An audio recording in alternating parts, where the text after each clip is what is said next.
एक समय की बात है, एक गांव में काफ़ी बड़ी सत्संग आयोजित हो रही थी, जिसमें गांव के सभी युवा और वृद्ध लोग उसमें शामिल हो रहे थे। सत्संग के कुछ दिन गुजरने के बाद एक दिन एक व्यक्ति के मन में सवाल उठा कि अनुभव की क्या कीमत होनी चाहिए। इस प्रश्न को लेकर वह सत्संग में गया और वहाँ पे उपस्थित संत लोगों से पूछने लगा कि कृपया कर आप हमें बताइए कि वास्तव में अनुभव की क्या कीमत हो सकती है। तो इस पर संत ने कहा कि ये मैं आपको एक कहानी के माध्यम से बताऊंगा, जिससे आप समझ पाएंगे कि वास्तव में अनुभव की कीमत क्या होती है।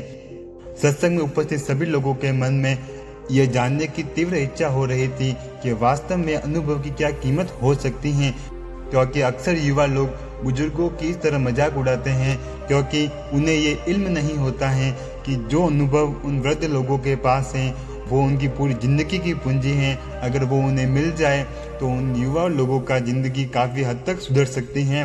तो इस पे युवा लोगों की भी नज़र उन संत के कहानी पे टिकी हुई थी। तभी संत ने कहानी का प्रारंभ किया और कहने लगे कि राम सिंह नाम का एक व्यापारी था जो गांव में काफ़ी ही प्रसिद्ध था, क्योंकि उसके व्यापार करने का तरीका बिल्कुल ही अलग था। इसकी वजह यह थी कि वह दूसरे गांवों से सामान को सस्ते दामों में खरीदता था और शहरों में जाके उसे महंगे दामों में बेच देता था, जिसकी वजह से उसकी प्रसिद्धि चारों ओर फैलने लगी। धीरे धीरे वह काफ़ी धनवान हो चुका था। फिर उसने सोचा क्यों ना मैं अपनी एक छोटी सी ब्रांच को किसी दूसरे गांव में स्थापित कर लूँ, जिसकी वजह से मुझे और संपत्ति मिल सकती है। तो इसी के चलते उसने फैसला किया कि वह इस गांव से कुछ सामान लेकर दूसरे शहर में जाके इसको बेच देगा, जिसकी वजह से उसे काफ़ी हद तक मुनाफा होगा। और साथ ही अब वो गलती नहीं करेगा जो उसने अपने पुराने समय में की। अब वो अपने साथ बेचे गए माल को भी ज़्यादा मात्रा में लेके जाएगा, जिसकी वजह से उसे ज़्यादा से ज़्यादा लाभ हो सके। तो इसी के चलते उसने पहले ये निश्चय किया दूसरे शहर जाने के लिए रास्ता कौन सा है। उसने एक मानचित्र लिया और उस नक्शे का मुआवजा लिया। उसके बाद उसने लोगों से सुना है कि उस रास्ते से अगर जाओगे तो वहाँ पर मनुस्थली डाकू हैं जो वहाँ पे काफ़ी उड़तंग मचाते हैं। तो फिर रामचंद्र ने कहा कुछ भी हो जाए मुझे तो व्यापार करना है और मुझे सामान को इस गांव से उस शहर में जाके बेचना है, जिसकी बदौलत मुझे काफ़ी संपत्ति मिल सकती है। तो उसने फैसला किया। फिर उसने गाँवों में ऐलान करा लिया कि जो भी मेरे साथ आना चाहता है वो अपना सामान मेरे साथ ला सकता है और हम मिलकर इस गांव से उस शहर में जाके सामान को बेच देंगे, जिससे जो भी मुनाफा होगा वो हम आपस में बांट लेंगे। तो इन सब की रजामंदी के साथ काफ़ी वृद्ध और युवा उनके साथ आने के लिए तैयार हो गए।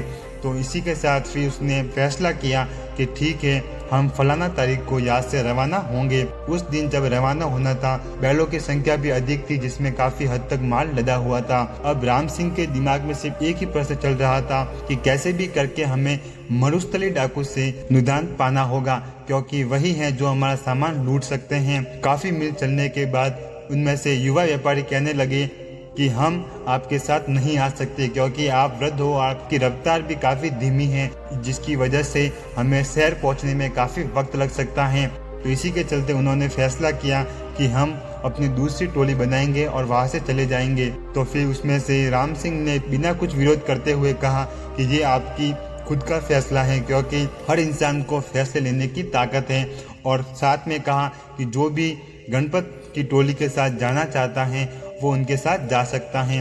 तभी कुछ लोग गणपत की टोली में चले गए। उनमें से अक्सर युवा लोग उस टोली में थे और काफ़ी कम वृद्ध लोग उसके अंदर चले गए। गणपत की टोली काफ़ी युवा होने के कारण वह काफ़ी तेजी से आगे निकल चुकी थी, लेकिन राम सिंह के टोली में भी कुछ युवा अब तक बचे हुए थे। तो वो राम सिंह को इस बात पे कोस रहे थे कि उन्हें अपनी युवाओं की बात मान लेनी चाहिए थी, क्योंकि वे इतनी तेज रफ्तार से जा रहे हैं तो वे हमसे पहले शहर में पहुंचेंगे और वहां पर व्यापार कर लेंगे और हमें पहुंचने में काफ़ी देर लग सकती है।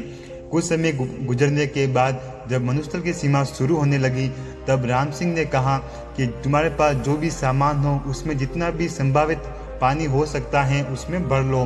तभी सबके दिमाग में प्रश्न आने लगा कि यहाँ मनुष्य में पानी कहाँ पे मिलेगा। तभी राम सिंह ने कहा कि जो टोली हमसे पहले गई है उन्होंने वो काम हमारे लिए कर रखा है। उन्होंने जगह जगह पे खड्डे खोदे होंगे, जिसकी वजह से वहाँ अब पानी इकट्ठा हो गया होगा। जब राम सिंह की टोली वहाँ पहुंची तो देखा कि वास्तव में वहाँ पर गड्ढे बने हुए थे और वहाँ पर पानी था। तो उनमें से उन्होंने काफ़ी हद तक पानी अपने साथ इकट्ठा कर लिया और मनुस्थल की ओर बढ़ने लगे। मनुस्थल की ओर बढ़ने से पहले ही राम सिंह ने ये कह दिया था कि हम मनुस्थल में कदम रखने जा रहे हैं। यहाँ पर ये बात हमेशा ध्यान रखना कि पहला तो हम यहाँ पे रुकेंगे नहीं, हमें निरंतर चलना रहना होगा। और दूसरी बात, अगर कोई भी व्यक्ति कह दे कि अपना सामान यही छोड़ दो, पानी गिरा दो, लेकिन ये काम कभी मत करना। और तीसरा, हमेशा टोली के साथ बने रहना। तो ये सब बातें कहने के बाद राम सिंह ने मनुस्थल में चलना प्रारंभ किया। कुछ दिन गुजरने के बाद दोपहर के समय चल रहे थे, तभी सामने से कुछ लोग आते हुए दिखे। उनमें से उन लोगों ने कहा कि वृद्ध लोगों का मेरा प्रणाम, और अगर हम आपकी कोई सेवा कर सकते हैं तो आप हमें ज़रूर बताइए। तो इस पे राम सिंह ने कहा, आपका अहो भाग्य कि आपने हमें इस काबिल समझा और आपने हमें ये पूछा कि हम आपकी मदद कर सकते हैं। इसके लिए हम आपके बड़े आभारी हैं और आपका धन्यवाद करते हैं, लेकिन अब हमें इसकी कोई ज़रूरत नहीं है। अगर ज़रूरत होगी तो हम आपको बता देंगे। और फिर वे निरंतर चलते रहे। तभी टोली के कुछ युवक राम सिंह को कोसते हुए कहने लगे कि ये कितना मूर्ख है, हम कितने दिनों से चलते हुए आ रहे हैं, क्यों ना हम इनके साथ जाकर कुछ देर आराम कर सकते थे। लेकिन इन्होंने ये अवसर भी गंवा दिया। कुछ दिन आगे और चलने के बाद फिर उन्हें 5-6 लोग सामने से आते हुए दिखे और कहा कि मुझे लग रहा है आप काफ़ी थके हुए हैं। अगर आप चाहो तो ये पास में ही एक जंगल है जहाँ पे स्वच्छ पानी और फलों का वृक्ष लगे हुए हैं। अगर आप चाहो वहाँ पे कुछ फल खा के थोड़ी देर आराम करने के बाद अपनी यात्रा नियमित रूप से शुरू रख सकते हो। तो इस पे राम सिंह ने कहा कि हमें इसकी ज़रूरत नहीं है, आपने हमें बताया, इसके लिए आपका धन्यवाद। और वे आगे चलते गए। तभी राम सिंह की टोली में जो युवक थे उनसे रहा नहीं गया और वह उनके पास जाकर कहने लगे कि आप इतने मूर्ख कैसे हो सकते हैं। हमारे पास 2 बार अवसर आए हैं जिसकी बदौलत हम थोड़ा आराम कर सकते थे, लेकिन आपने वो दोनों अवसर गंवा दिए। तो इस पे पहले तो राम सिंह काफ़ी शांत रहा, फिर मूंछों पे ताव देते हुए कहा, जो लोग तुम्हें मिले हैं वो मनुस्थली डाकू थे। वो चाहते थे कि हम इनके बातों में आ जाएं और जो हम साथ में पानी लाए हैं वो हम यही फेंक दें, जिसकी बदौलत हमें आगे चलने के लिए हमारे पास कोई साधन बचे ही ना, जिसकी वजह से हम यहाँ पर इतनी धूप में प्यासे ही मर जाए और वे हमारा सारा सामान लूट के चले जाएंगे। तो इस पे उन्हें काफ़ी अचंभा हुआ और कहने लगे कि वास्तव में आपने जो सोचा था वह सही निकला। और फिर राम सिंह आगे कहने लगा कि क्या तुम्हें लगता है कि इस भरे मनुस्थल में कहीं जंगल हो सकता है और यहाँ पर नदियाँ भी हो सकती हैं। ये सिर्फ हमें बहकाने के लिए कर रहे थे। अगर हम इनकी बातों में आ जाते तो अपना सारा पानी हम फेंक देते और यहीं पर प्यासे मर जाते। तो ये बात सुनकर युवा लोगों को काफ़ी संतोष हुआ और आपस में कहने लगे कि हमने अपनी टोली का नेतृत्व करने वाला सही चुना है। और फिर वो आगे उनकी बात को मानते हुए आगे चलते गए। कुछ दिन गुजरने के बाद उन्हें अब मरे लोगों के कंकाल दिखने लगे और साथ ही टूटी फूटी बैलगाड़ियाँ भी दिखने लगी।